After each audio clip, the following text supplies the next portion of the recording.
Okay, so this is the introduction to the law of sines that we are going to be learning today. The first thing, we are going to be learning the law of sines and cosines, as well as a little bit about area in this unit. All of the things that we're going to be doing is very algebra based, so it's really important that you write down the steps and show all your work, so that if you get lost in the process, you know what's happening. So in the 8.1 lesson, we're going to be learning about the law of sines. It's a way to find the missing sides and angles in an oblique triangle. An oblique triangle is a non-right triangle. And our formula is always side length over the sine of the corresponding angle. So side, this is angle A, and it goes with side A.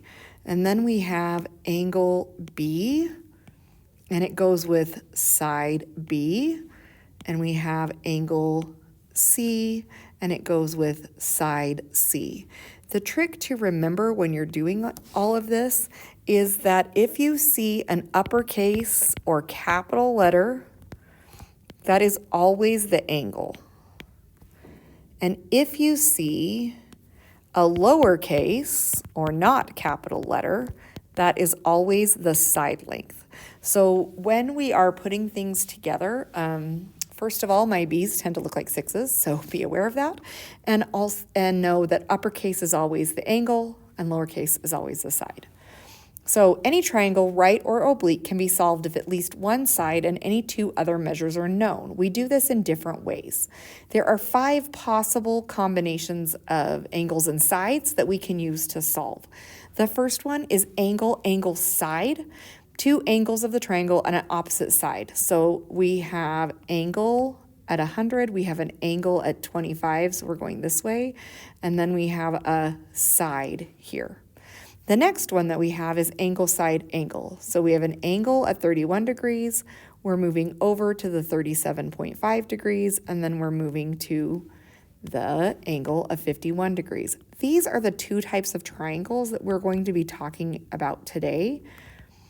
So we are going to use that to 8.1. These we can use the law of sines.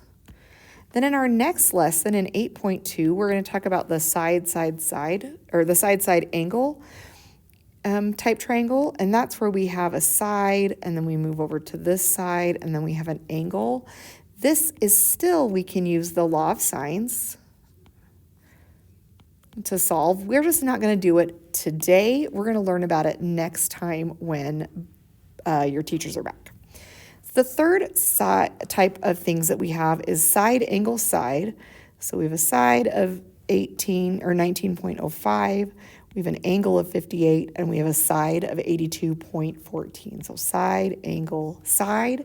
We don't have enough corresponding data to use the law of sines, so we're going to learn about this in 8.3. This is the law of cosines, and we can use these type of triangles and solve using that law.